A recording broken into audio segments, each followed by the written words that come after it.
ಯಾವತ್ತೂ ಕೂಡ ಕಾಲಚಕ್ರ ಎನ್ನುವಂತದ್ದು ತಿರುಗುತ್ತಾ ಇರುತ್ತದೆ ಎನ್ನುವುದಕ್ಕೆ ನಾನೇ ಸಾಕ್ಷಿಯಾಗಿದ್ದೇನೆ.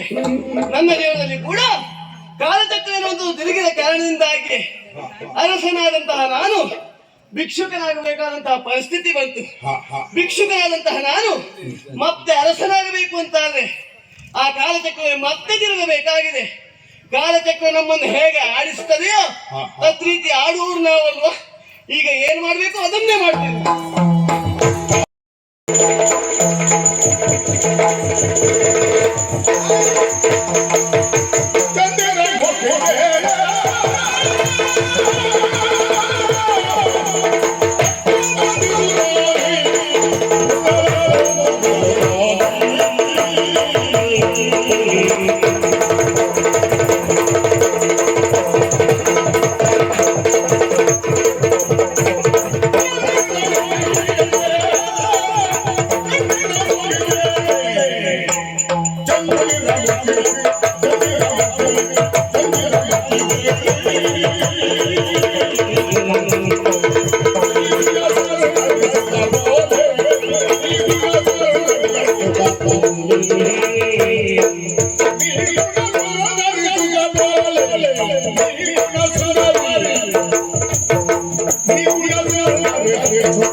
ಶೋಭಿಸುವಂತ ಕಾರಣದಿಂದಾಗಿ ಚಂದಿರಮುಖಿ ಎನ್ನುವ ಹಾಕರಿದೆ. ಓ ಗುಣಸುಂದರಿ, ಹೆಸರು ಗೊತ್ತುಂಟಾ? ಅಯ್ಯ, ನಿನ್ನ ಹೆಸರು ಮಾತ್ರ ಅಲ್ಲ, ನೀನ್ ಯಾರು, ಯಾರ ಮಗಳು, ಎಲ್ಲಿಂದ ಬಂದವ, ಯಾರೊಂದಿಗಿದ್ದೀಯ, ನಿನ್ನ ಗಂಡ ಯಾರು, ಎಲ್ಲ ಗೊತ್ತುಂಟು. ನನ್ನ ನೋಡಿದ್ರಿ ನೀವು? ನಿನ್ನ ಈ ಹಿಂದೆ ನಿಮ್ಮಪ್ಪ ನಿನ್ನನ್ನು ಮದುವೆ ಮಾಡಿಸುವಂತ ಸಂದರ್ಭ ಕಂಡಿದ್ದೇನೆ. ಮದುವೆಗೆ ಬಂದಿದ್ರೆ ನೀವು? ಹೌದು. ಅಯ್ಯೋ, ಆ ದಿನ ಎಲ್ಲವರನ್ನ ಕಂಡು ಮಾತಾಡುವುದಕ್ಕೆ ಆಗಲಿಲ್ಲ. ಸಾವಿರ ಸಾವಿರ ಜನ ಸೇರಿದ್ರು, ಮಾತಾಡ್ಲಿಲ್ಲ ಅಂತ ಬೇಸರ ಮಾಡ್ಕೊಳ್ಬೇಡಿ. ಅಯ್ಯೋ, ನನಗೆ ನೀ ಮಾತಾಡ್ಲಿಲ್ಲ ಅಂತ ಬೇಸರ ಅಲ್ಲ, ಮತ್ತೆ ನನಗೆ ಬೇಸರ ಆದ ಕಾರಣವೇ ಬೇರೆ ಉಂಟು. ಏನು? ನಿನ್ನ ಮದುವೆಗೆಲ್ಲ ಬಂದದ್ದು ಹೌದು, ಸಕಲ ಸಿದ್ಧತೆ ಆಗಿದೆ, ಕಂಡು ಸಂತೋಷಗೊಂಡೆ. ಆದರೆ ಮದುವೆ ವರವನ್ನ ಕಂಡಾಗ ಒಂದ್ ರೀತಿ ಬೇಸರ ಆದದ್ದು ನನಗೆ. ಯಾಕೆ, ಏನಾಯ್ತು? ಯಾಕೆ ಕೇಳಿದ್ರೆ ನನ್ನ ಗಂಡನನ್ನ ಕಂಡು ಬೇಸರಗೊಂಡಂತಹ ನಾನು ಆಮೇಲೆ ನಿನ್ನನ್ನು ಕಾಣುದು. ಅಲ್ಲ, ನನ್ನ ಗಂಡನನ್ನ ನಿಮ್ಮನೆ ತಗೊಂಡು ಹೋಗಿದ್ದ? ಅಲ್ಲಪ್ಪ, ಆದವಳು ನಾನಪ್ಪ. ನನ್ನ ಗಂಡನ ಕಂಡು ನಿಮ್ಗೆ ಯಾಕೆ ಬೇಸರ ಆಗುದು? ಆಗಲ್ಲ. ಚಂದ್ರನಂತ ಪ್ರಕಾಶಮಾನವಾದಂತಹ ನಿನ್ನ ಈ ಮುಖಕ್ಕೆ ಹೋಲುವಂತ ಇನ್ನೊಂದು ಮುಖ ಇರಬೇಕಾಗಿತ್ತೇ ಹೊರತು ಆ ಅಮಾವಾಸ್ಯನೆಲ್ಲ ಮದುವೆ ಆಗಿದ್ದೀಯಲ್ಲ ನೀನು. ಎಲ್ಲವರಿಗೂ ಅಂತ ರೂಪಕ್ಕೆ ಸರಿಯಾದ ರೂಪವೇ ಸಿಗುತ್ತದಾ? ಹೇಳಿಕಾಗುದಿಲ್ಲ. ಕೆಲವು ಚಂದ ಇರ್ತಾರೆ, ಅವ್ರಿಗೆ ಸರಿಯಾದ ಸಿಗ್ತದೆ ಅಂತ ಹೇಳಲಿಕ್ಕೆ ಆಗುದಿಲ್ಲ ಅಲ್ವಾ? ಬೆಳಗಿದ್ದವರಿಗೆ ಕರಿಯನ್ನು ಸಿಗಬಹುದು, ಸಿಗಬಹುದು. ಆದ್ರೆ ಬೆಳಗಿದ್ದವರಿಗೆ ಬೆಳಗಿದ್ದನ್ನು ಸಿಗಬಹುದು. ಸಿಗಬಹುದು. ಆದ್ರೆ ಬೆಳಗಿದ್ದವನಾಗಿದ್ದೇನಲ್ಲ, ಇದ್ರೆ ಎಲ್ಲರೂ ನೋಡಿ ಬೇರೆ ಹೆಣ್ಣು ನೋಡ್ಬೇಕೆನ್ನುವಂತ ಕಾರಣಕ್ಕೆ ನಿಮ್ಮ ಮದುವೆಗೆ ಬಂದದ್ದು. ಹೋಗಿ ಬೇರೆಯವರು ಸಿಗ್ಬಹುದು. ನಿನ್ನ ಮದುವೆಗೆ ಬಂದಾಗ ನಿನ್ನನ್ನ ಕಂಡೆ. ಹಾ, ಕಂಡವನಿಗೆ ಏನಾಯ್ತು ಗೊತ್ತುಂಟಾ? ಏನಾಯ್ತು?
ಮುನ್ನ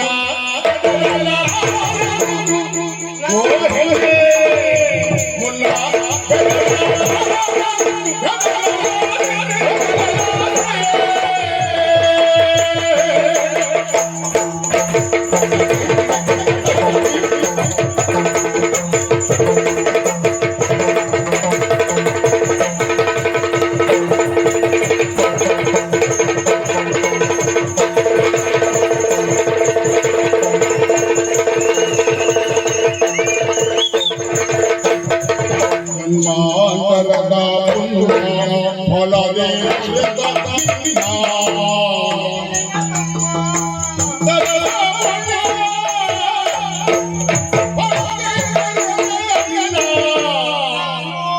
ನಿನ್ನ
ನಿನ್ನ ಬರೀ ಇನ್ನು 2 ವರ್ಷ, ಇನ್ನು 2 ವರ್ಷದಲ್ಲಿ ಅವರಿಬ್ರು ಕಲಿಸ್ತೇನೆ. ಯಾಕ ಅವರಿಬ್ರನ್ನ ಕೇಳುದಿಲ್ಲ. ಓ ಹಾಗ ಹೌದು, ನಿಮ್ಮಟ್ಟು ಒಡ ಹುಟ್ಟಿದವ್ರು 3 ಜನ ಅಲ್ವಾ? ಹೌದೌದು. ನಿನ್ನ ಬಾಯಿಗೆ ಹಾಗೆ ಕೈ ಮುರಿತೇನೆ. ನಿನ್ನಂತ ಒಡ ಹುಟ್ಟಿದವ್ರು 3 ಜನ ಉಂಟು. ಒಬ್ಳೆ ಇಲ್ಲಪ್ಪ, 3 ಜನ ನೀವು. ಯಾಕೆ ಮೊದ್ಲಿಬ್ರು ಇದ್ದಿದ್ದು. ಹೌದಾ? ಅವರು ಹೀಗೆ ಬರೇ ಹೆಣ್ಮಕ್ಳು ಸಿಕ್ಕಿದ್ರೆ ಸಾಕು, ಬೇಡ್ತಿದ್ದೆ ಹೇಳುವುದು. ಯಾರು? ಅದ್ರಲ್ಲಿ ಏನೊಬ್ಬ ಈಗ ಅದು ಇಬ್ರು ಬ್ಯಾಡಿದ್ದಾರೆ ಯಾರು? ನಮ್ಮ ಭಾವಂದಿರು ಅವ್ರ ಶಾಲೆಯಲ್ಲ ನಾನು ಸೇರಿಸ್ಬೇಕು. ಅವರಿಬ್ರು ಕಲಿಸುವಾಗ ಅದೇ ಅಂತೇಳಿ. ನನ್ನ ಸ್ವಲ್ಪ ಒಳ್ಳೆ ಸಾಲು. ಯಾವ ಸಾಲಪ್ಪ ನಿಂದು? ಹಾಗಲ್ಲ, ಯಾರು ಬರ್ದಿದ್ದ ಸಾಲ ಅದಲ್ಲ, ಅವರಿಬ್ಬರನ್ನು ಹೊರತುಪಡಿಸಿದಂತಹ ಸಾಲಿನಲ್ಲಿ. ಹಾಗಲ್ಲ, ಹಾಗಲ್ಲ ಮತ್ತೆ ಹೇಗೆ? ನಾನೊಂದು ಅಭ್ಯಾಸ. ಏನು? ಈಗ ನಿನ್ನ ಹಾಗೆ ಪಾಪದವ್ರು ಸಿಕ್ಕಿದ್ರೆ ಈಗ ಹಿಡಿದು ಜೋರಿದವ್ರು ಸಿಕ್ಕಿದ್ರೆ ಅವರಿದ್ದಾಗ ಹೀಗೆ ಹಿಡಿಯುವುದು, ಅದು ಕೈ ಹೊಡಿಬಾರ್ದಲ್ಲ. ಮತ್ತೆ ಯಾಕೆ ಗೊತ್ತುಂಟಾ? ಇಲ್ಲ, ಸಾವು ಬರ್ತದೆ ಇವಾಗ, ಅರ್ಥ ಐತಿ. ಸಾವು ಬರುದು ಯಾವಾಗ? ಸತ್ ಮೇಲೆ. ಸತ್ತು ಮೇಲೆ ಮತ್ತೆ ಸಾವು ಬರುದ? ಹಾಗಲ್ವೇ? ಅಂದ್ರೆ ಪ್ರಾಣ ಹೋದ್ಮೇಲೆ ಸಾವು ಹೋಗುದಲ್ವಾ? ಕರ್ಮ ಸಾಹಿತ್ಯ ಹೌದು. ಯಾವತ್ತು ಪತಿರೋತೆಯನ್ನ ಕಿಣಕಲೇಬಾರದು. ಹೌದು. ಆವಾಗ ಸಾವು ಬರ್ತದೆ, ನರಕ ಪ್ರಾಪ್ತಿ ಆಗ್ತದೆ. ಇನ್ನೊಂದು ವಿಚಾರ ಗೊತ್ತುಂಟಾ? ಇಲ್ಲ, ಹೇಳು. ನರಕ ಸ್ವರ್ಗವಲ್ಲ. ಇಲ್ಲ ಇಲ್ಲ, ಎಲ್ಲಿ ನಾವು ಏನು ಕಾಣ್ತೇವೆ ಅದೇ ನರಕ, ಅದೇ ಸ್ವರ್ಗ. ಸುಮ್ಮನಿರಿ, ಯಾರೋ ಒಂದು ಹಾಡು ಹೇಳಿದ್ದಾರೆ, ಆ ಹಾಡು ಕಟ್ಕೊಂಡಲ್ಲ ನನ್ನ ಮುಂದೆ ಅರ್ಥ ಹೇಳ್ಬೇಡ ನೀವು. ಹೌದಾ? ಹಾಗಲ್ಲ, ನಾನು ನಂಬಿಕೊಂಡ ಸತ್ಯ ಏನು? ಏನು? ಸತ್ತ ಮೇಲೆ ನನಗೆ ಏನಾಗ್ತದೆ ಎನ್ನುವುದನ್ನ ಅರಿತುಕೊಂಡವರು ಯಾರು ಇಲ್ಲ. ನಾವೇನಾದ್ರು ಮಾಡುದೇ ಹೌದಂತಾದ್ರೆ ಜೀವಂತ ಇರುವಾಗಲೇ ಮಾಡ್ಬೇಕು. ಬೇಡ್ದಿದ್ದೆಲ್ಲ ಮಾಡ್ಬೇಕು. ಹಾಗಲ್ವೇ? ನಮ್ಮಂತದ್ದೆಲ್ಲ ಒಳ್ಳೆ ಕೆಲಸ ನಾವು ಮಾಡುದೆಲ್ಲ ಒಳ್ಳೇದೇ. ಯಾಕೆ ಈಗ ಸಾವು ಬರ್ತದೆ ಎನ್ನುವ ಹಾಗೆ ಹೇಳ್ತಾ ಇದ್ದಿ ಅಂತ ಆದ್ರೆ ಸಾವಿಗೆ ನಾ ಅಂಜುವವನಲ್ಲ. ಹಾ ಯಾಕೆ ಒಳ್ಳೆ ರೀತಿ ಜೀವ ತ್ಯಾಗ ಮಾಡ್ಬೇಕು. ಹಾ. ಒಳ್ಳೆ ಕೆಲಸಕ್ಕೆ, ಹೌದು. ಇನ್ನೊಬ್ಬರ ಮಾನ ರಕ್ಷಣೆಗೋ ಹ್ಮ್. ಅಥವಾ ದೇಶದ ಉದ್ಧಾರಕ್ಕೋ ಹಾ. ದೇಶದ ಉಳಿವಿಗೋ ಹಾ. ವೈರಿಗಳನ್ನೇ ಹೋರಾಟ ಮಾಡುವುದಕ್ಕೋ ಹಾ. ಆವಾಗ ಪ್ರಾಣ ತ್ಯಾಗ ಮಾಡು. ಓಹೋ. ಹೆಸರೊಂದು ಉಳಿತದೆ. ಹೌದಾ? ಬರೇ ಬೇಡದಿದ್ದಕ್ಕೆ ಹೆಣ್ಮಕ್ಳಿಗಾಗಿ ಎಲ್ಲೋ ಹಗ್ಗ ತಕೊಂಡು ಹಗ್ಗ ಹಾಕೊಳ್ಳುದು, ಆತ್ಮಹತ್ಯೆ ಮಾಡ್ಕೊಳ್ಳುದು, ಹಳೆ ಬಾವಿ ಹಾಕೊಳ್ಳುದು ಅದೆಲ್ಲ ಮಾಡ್ಬೇಡ. ನಾವು ಯಾವ್ದೋ ಹುಡುಗರ ಸಾಲಿಯೆಲ್ಲ ಸೇರಿಸಬೇಡ. ಹಾ, ನಿಂದೆ ಪ್ರತ್ಯೇಕ. ಅಯ್ಯೋ, ನಮ್ದು- ನೀನು ಹಗ್ಗ ಹಾಕೊಳ್ಳೋದ್ರೆ ವಿಷದ ಒಟ್ಟಿಗೆ. ಯಾರು ನಾನು ನಮಗೆ ಕೊಡ್ಲಿಕ್ಕೆ ಬಂದವರಿಗೆ ಕುಡಿಸ್ತೇನೆ. ಹಾ. ಹಾಗೆ ಯಾಕೆ ಸಾವು ಬರ್ತೇನೆ ಎನ್ನುವ ಹಾಗೆ ಅಂಜುದಿಲ್ಲ. ಯಾಕೆ ಕೇಳಿದ್ರೆ ನಿನ್ನ ಕೂಡಿದ ಮೇಲೆ ಇನ್ನು ಬರಲಿ ಸಾವು. ಯಪ್ಪ, ನಿಮ್ಗೊಂದು ದೊಡ್ಡ ನಮಸ್ಕಾರ. ನೀನು ಹೇಳಿಕ್ಕಿಲ್ಲ, ಇವತ್ತಿನ ಹಾಡು ಒಳ್ಳೆ ಆಯ್ತಂದ್ರೆ ನಾಳೆಗೆ ಹತ್ಬೋದು. ಅಯ್ಯೋ, ಯಾರು? ನೀನು ಹಾಡೊಂದು ಕೇಳಲಿಕ್ಕೆ ಆಗುದಿಲ್ಲ. ಹೌದಾ? ಹಾ, ಹಾಡಿ ಹೇಳು. ಸ್ವಲ್ಪ ಹೊಂದಾಣಿಕೆ ಮಾಡ್ಕೋ. ಏನ್ ಹೊಂದಾಣಿಕೆ? ಆಗಿದ್ರೆ ಏನ್ ಮಾಡುದು? ಒಮ್ಮೆ ಆಗ ಇದ್ರ ಮನೆ ಹೋಗುದು. ಹೌದಾ? ಹೋಗುವ. ನೀನು ನನ್ನ ಕೈ ಬಿಡ. ಏನ್ ಸೊಕ್ಕ ಇಲ್ಲಿಗೆ? ಬರ್ತೇವೆ ನಿಮ್ಗೆ. ಬಾ, ನೀನು ಸೊಕ್ಕೆ. ಇಲ್ಲ. ಛೀ!